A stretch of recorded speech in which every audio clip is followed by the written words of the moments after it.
I'm Kiwi, And I'm Jarad. and we are the two gentlemen coming to you with bells on. Jarad, how are you? Uh, I've just counted. I've got this issue, right? I'm going to go straight into it. I'm sorry. Um, I've just counted the decorative pillows in my house. Uh, it hit me because I was putting one of my girls to bed and I had to move so many pillows to get her to bed. How many do we have? 22.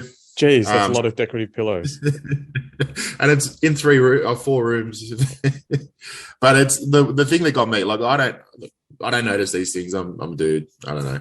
But I think it's more when the girls take every one of the pillows off the lounge and build a fort or something, and Mm-hmm. you're like, I've got to pick up these pillows. How many times have I done this? I don't mind doing it, but over and over again, it's been the I won't say the bane of my existence. I just noticed that it's infiltrating the girls' beds. So I'm like, oh no, they're decorative pillow people too. So yeah, that's. I'm okay though. I'm okay. It's not the end of the world. I just want to put that out there. But I'm sure other husbands have this same dilemma at Well, you're times. very courageous to share that with us, Jarad. Thank you. Yeah, it's big. Thank you for listening. I look. Hey, it does bring a little bit of a homely touch. I mean, if it was just me decorating the house, it would be like a two-seater lounge and a couple of deck chairs or something. So Couple of so milk again, crates. yeah, a couple of milk crates and a PlayStation and TV. So I get it. But yeah, man world, man troubles. I guess dad life. That must be How are one you? heck of a fort, though. Well, yeah, it is. It is. It's pretty good fort. I actually can fit in it. So yeah, it's quite a structure. I thought we needed council approval at some stage, but Yeah. yeah. Yeah. How are you, buddy? Yeah, I'm all right, Jarad. I had some, rough times at work, which I can't go into, of course, but it's good to have a great team around you. Let me tell you that Yeah. when the proverbial hits the fan or the floor, Yeah. it's nice Yeah. to have a good team around you and to back each other up. And on that note, I'd just like to say welcome home to listener zero, Sophia. It's great to have you back from Europe, and great to hear that you had the time of your life. Awesome. Awesome. Listener zero. Yeah, she was Oh, our first ever listener. no. Before we even went on the air, I Yeah, tested that it was the on her. Yeah. test. And she said, yeah, you guys aren't complete idiots. I was like, oh, wow. Well, cool. We can put ourselves out there now. That's awesome.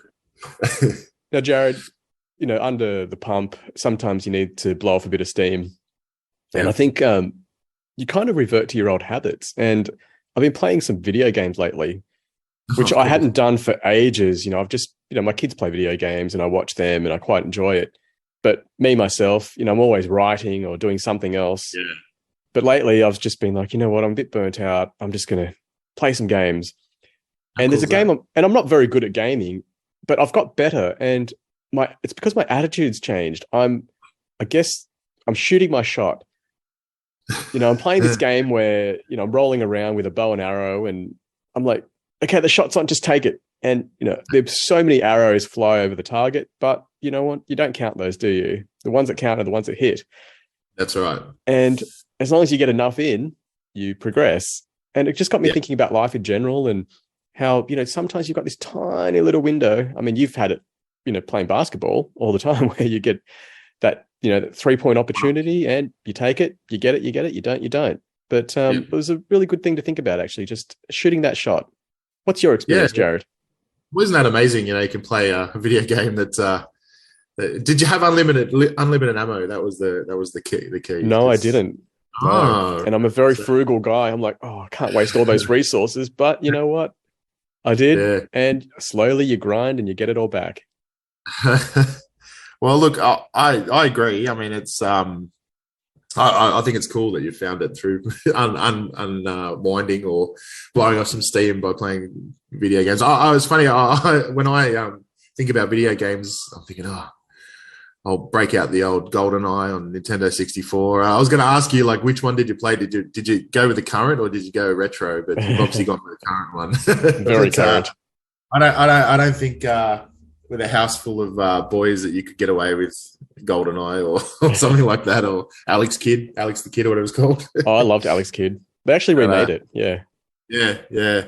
But I digress. So shooting a shot, taking a chance. Yeah, look, that's, I think, of somebody who, look, I'm pretty reserved. It's taken me a long time to realize that, not to sit on the sideline. Now, not that there's anything sort of super wrong with that. It's just, I think that can bring on things later of like, oh, I should have, or I could have, or a what if, or, so I think it's important to, not go like you've got unlimited ammo, but, take a chance. And like you said, sometimes it might hit and all of a sudden you're in a path or in a direction that you're only sort of dreaming of, or that you've only really sort of thought wasn't really that possible. And this guy, everything in life, like anything from jobs to family to relationships to, just have the ability to have a crack. Yeah, I think that having a crack is the most underrated thing. People talk about confidence. Are you confident? I've always thought, you know what? Don't worry about, actually, I haven't always thought this. It's more of an adult thought. Don't worry about confidence. Worry about willingness. Are you willing to do that? Yeah. I'm not confident when it comes to music. I mean, I remember we did a podcast last year where I said, I'd love to be described as mediocre. Yeah. And I'm sure if somebody heard me today, they'd definitely say I was mediocre. So yeah. And now but you're still not, I know I want to be good. Yeah. But a year ago, I wouldn't have thought, I want someone to describe me as a good guitarist. Yeah. But you know what? I've been willing to grind. I've been willing to turn up every day and just, practice a song. You practice one song, it might be a 3-minute song. Well, you do that 3 times and that's close to 10 minutes that you practice playing an instrument. So, it all adds up. But I was willing to pick it up and I was willing to sound bad. I wasn't like, I reckon I can nail this. There was no point where I thought, I'm going to get really good at guitar. This is easy. No way. Yeah. But at every point, I was willing to do it and willing to, I guess, suffer. Well, I think you're still willing, like you said, like there's no, like, you're not at a point where you're like, I don't think you're that type of person anyway to be like, I'm good. I don't need to do any more. Like, I think as you get better and surpass the mediocre stage and become pretty good, and then he's okay. Like you'll always want to strive, and I think when that strive is not there, I suppose you might change something else and be willing to learn again. And that's shooting your arrow, mate. That's having a crack. So that's awesome. That I look and you're more like sitting here now and growing up with you, and then obviously reconnecting. I realize that you're more willing to have a crack there than me. I'm definitely in that. I do struggle with trying to get out of the comfort zone at times, but when I do, it's so rewarding. Yeah. I think maybe I'm a bit more measured. I'm a bit more like in my head. I'm measured. So not saying that if you have a crack, you're not measured, but I'm an overthinker. So I try and make sure that I'm really sure this is going to work, but that's not the basis of having a crack. So like I said, I get more rewarded if I just do things sometimes and just go out of the comfort zone without overthinking it. I'm not too sure why that is, but it's just probably some psychological makeup of my crazy mind. But it's all I can say is just do it with like you've said it, be willing to be crap, essentially.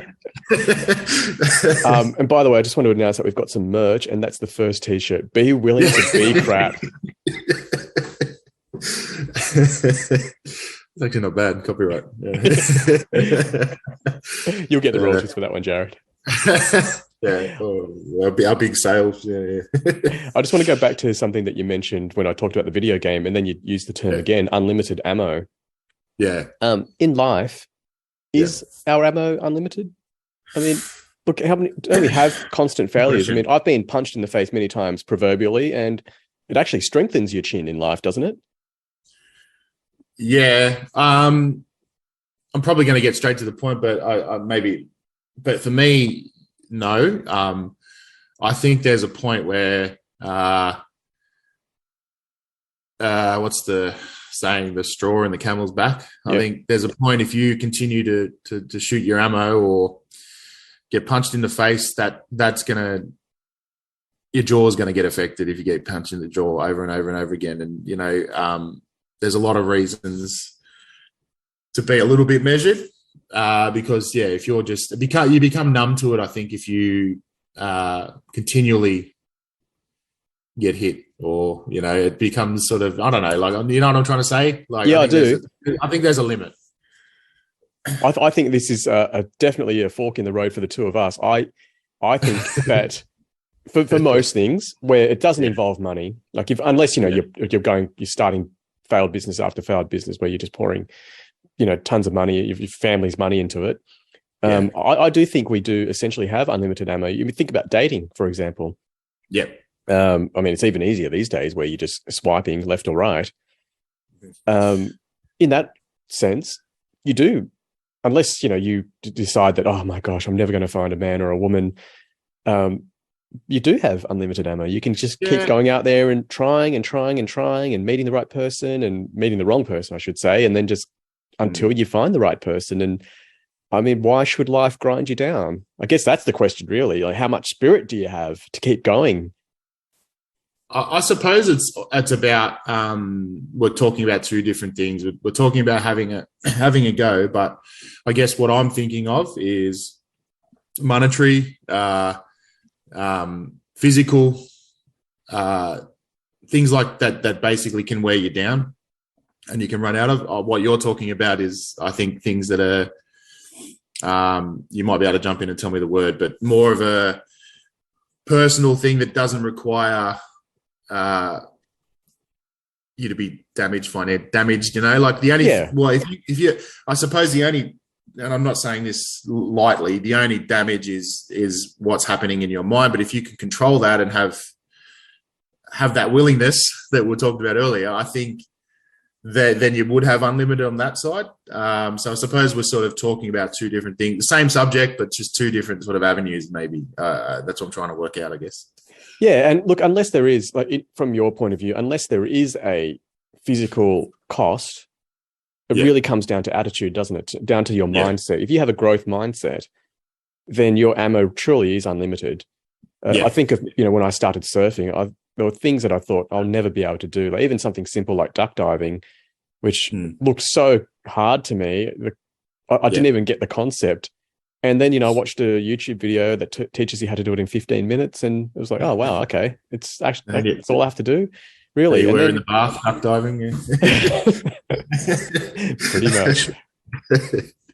Still couldn't touch the bottom, but so for me, it was just about, okay, just learn this little step, get out there, give it a go. And it does all that up over time. And I mean, my greatest in terms of taking my shot was pursuing Erica. And, I was, you hear the term, punching above your weight. I was fighting in probably 10 weight classes up, I was a flyweight trying to go into super heavies. It was rough, but you know what? I had to go, and it essentially set me up for life. It's made me who I am as a man, as a person, and it's given me something that I never thought was possible. I look at the things that I have in my life, and I have the same sort of feeling that if I didn't take a chance, it wouldn't have occurred. Like, I mean, I think all the good things I have here, I'm just sort of going through my mind. I like everything, when it comes to, obviously my family, my relationships, they all stem from taking an opportunity or a chance, or throwing, using your ammo to grab what you need to grab, and work, all that sort of stuff wasn't achievable without taking that chance. So I think most people could probably sit down, and if you had a real think about it, you'd have to say that would be the, that would be the, they'd be in the same boat. Yeah. And it doesn't even have to be anything huge, like a relationship or anything like that. No. Sometimes these little opportunities come up, and, you jump through that window. For some, it is a huge thing, like winning a premiership, for example. They talk about the premiership window, and, you get this one opportunity. You look at the Cronulla Sharks winning it in 2016. They had one shot, really, in their 68 years or whatever it was, and it worked out that night. But, it might not happen again for another 68 years. Who knows? I know, right? As a Parramatta fan, I think you can relate. I remember watching, before I go to footy, but I remember watching Parramatta win their grand final as a 6-year-old, their last grand final. And I'm thinking, oh, it's pretty cool. And I wasn't I was alive, but when Parramatta won the 81, 82, 83, I wasn't I was 1, 2, and 3. But it was fresh, Parramatta was the talk of the town. And I remember as a 6 or 7-year-old, I'm like, this is my team. This is, we can't lose, Ever since then, I remember watching the grand final thinking, oh, there'll be plenty more. I'll go out and play now. Well, I wasn't probably thinking that, but I'll just go and play. I didn't really, pay attention to the game. I was 6, but, don't worry, you'll be fine. As the years went on, I'm like, oh, surely here we are. And in 2001, Parramatta had one of the greatest teams in history. They broke the attacking record that year. They went into the grand final as minor premiers. They actually just pipped the Bulldogs, by the way, for the minor premiership. Just put that out there. And then you were down, what was it? 24-0 at half-time. 24-0 at half-time, So we lost 30-24, I think. So, or something like that. And, that was just the worst half of football, I think, I've ever from a great team. Experienced, in the biggest game. But, that's Newcastle taking their chance, mate. That's Andrew Johns and Ben Kennedy. They shot their shot, didn't they? Yeah. They went, you know what, we're going to do things differently, and they ended up winning. So there you go. We didn't mean to join that, but we did. And sorry to get into the footy talk there, but it's a great example. I mean, I guess the term is pretty much a sporting term, shooting your shot. And when I thought of this topic, I thought of you, Jarad, with your 3-pointers when you told us, I think it was last year in an early episode, you said you went 6 for 9 from 9 one night. And I thought, geez, that's pretty good. Thursday was 2 for 10, mate. I was going to say it could have easily been something like that. I hit my first 2 on Thursday night. I'm like, this is going to be a good night. And then 0 from 8. The worst part is they felt good the whole time. Well, you got to have no conscience. See, I have no conscience as a shooter in basketball. You just got to shoot. And sometimes you get a little bit of conscience, but your teammates say, no, just keep going. That's why you're here. You're not here for your leaping ability. I'm like, fair call. So it's I suppose that's the other thing, having support when you do take that shot. That's a big thing. I wouldn't continue to, in the sporting term, shoot that 3-pointer if my teammates are yelling at me to stop shooting, because so they're supportive. Even though I did shoot 2 from 10. They're next week, I'm still going to be their go-to for a 3-point shot. So that's, that's nice. That's a nice feeling. Yeah. And sometimes you're just purely there for all those 2 shots. Those 2 shots might be the ones that win the game. The 8 don't actually matter. They don't turn the game. So maybe your team gets the rebound and you just proceed on your merry way anyway. Yeah. So, it's not catastrophic for things to quote unquote go wrong. Unless, of course, it is catastrophic. But quite often in life, I mean, if the girl says no, the girl says no. That's right. It hurts. I've been rejected. No one likes it. Yeah. And even the person rejecting you probably doesn't like it. It's no, it's an uncomfortable situation all around. It is.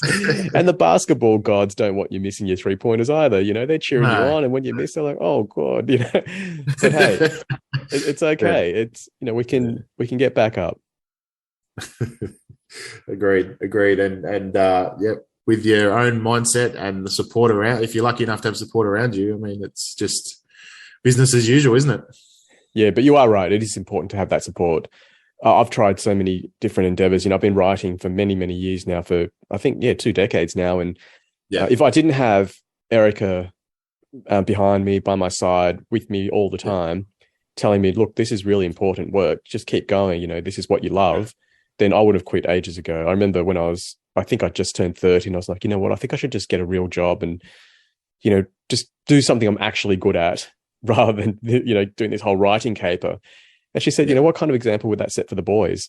I actually only had one child at the time, but what, for our children, our son at the time, to tell him you just give up when things don't work out for you. And I thought, how many people would say that? Most people would say, yeah, you're right, you should go and make more money for the family and, bring home the bacon. But whereas she was like, no, you've got to just live. And I loved that attitude. It meant a lot to me. It meant everything. And that allows you and her, like, it allows you as a team to, parent how you want to parent and show examples how you want, show those examples to your kids as they grow up, that, hey, it's not all about, it's about supporting each other, and it's about, it is about having a go. So I think, as we, I don't even know where we are in the episode, but as we come to the end of the episode, we're sort of realizing that maybe we both, are different, but we all have, we're always having cracks and always having a go, and it's all about support. Yeah. I think the support is the main. It's very, very hard to generate your own hype crew, within yourself. You need those hype people around you, to just tell you to keep going. And you look at these tennis players, they always thank their team when they win something because, they can't do it on their own. Yeah, I think you mentioned confidence. I think confidence has a big play in it, but it only can go so far. Like if you're that tennis player and you've lost 3 or 4 in a row, and you need that pickup from your support crew. Like you can be confident, but if you keep getting beaten or you can't work out that other player, you need that direction or a little bit of help from an outsider. So I want to say an outsider, somebody that isn't you, just to pep you up a little bit or feed that confidence or willingness or whatever it is that keeps you training, keeps you going, and keeps you agile, I guess. Yeah. As you were saying that, I just had this thought that, quite often it's about not worrying about the outcome. It's about worrying more about the process. That's all you can do. That's the only part you can control. You can hit the ball so hard and the other guy hits it back. You're like, I've never seen that happen before. Yeah. And it's like, wow, okay. And then you lose. And one of my greatest tennis moments was, I think it was the last time I played, actually. I was up against a friend. We're evenly matched. We probably couldn't tell the difference, who was who if we were just blanked out. We hit the same ball, even though he's slightly taller. And I was down love 40. And all I thought was to myself, and I'm not a good tennis player by any stretch of the imagination, I was just like, you know what? I'm not going to back off here on my first serve. And I hit 4 first serves in a row. The first 2 were aces. The third came back, and I wasn't willing. On the third, I hit a soft forehand. He hit a soft forehand back. And then on my next shot, I was willing. I thought, it doesn't matter what happens here. And I ripped it as hard as I could. And he couldn't even get a racket on it. Not because it was out of his reach, but because it was too quick. So that got it back to juice. And then from there, I think I hit a few more. Yeah, I hit 4 first serves. And the final serve, I think, was a first serve as well. But, the ball was in play and I won. But, I came back from love 40 straight to win the game. Ended up taking the set and the match because we only play one set. But it was purely willingness. There was nothing in me that said, I can do this. I didn't give myself a pep talk going, come on, Kiwi, believe in yourself. It wasn't. I didn't believe in myself at all. It was just purely mechanical. Put the ball up, hit it as hard as you can. If it goes in, it goes in. If it goes out, that's just what happens.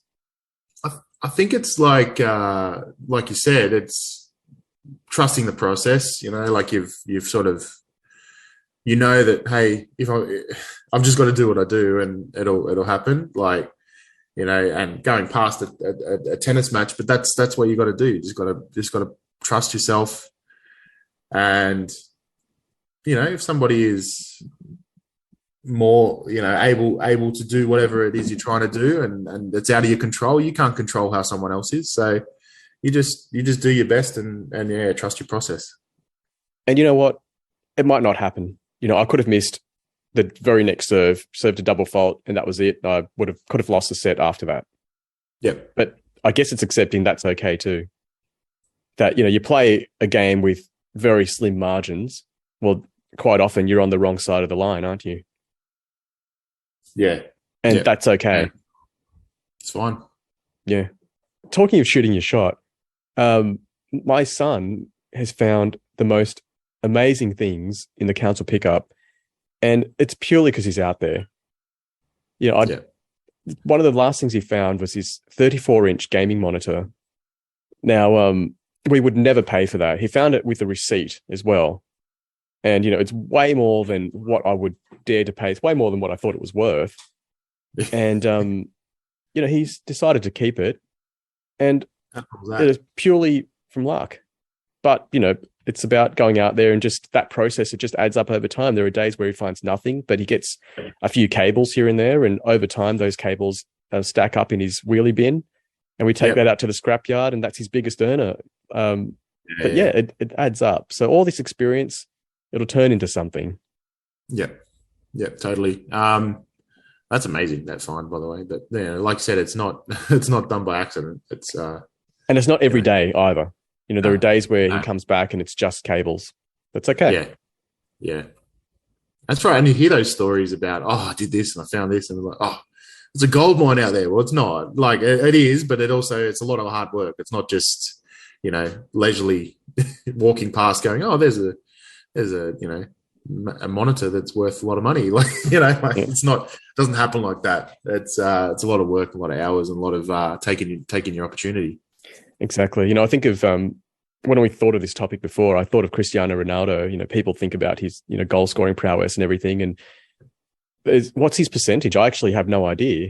But there's many great strikers out there who, what's their strike rate? 30%? Lower? 10%? I don't know. The one that hits on is great, but that's the only one you remember. Yeah. But you watch a 90-minute soccer game, football game. I've got to fix that up. There's a lot of people that get offended over that. Yeah, no, I am, because I'm a football coach now. Yeah, true.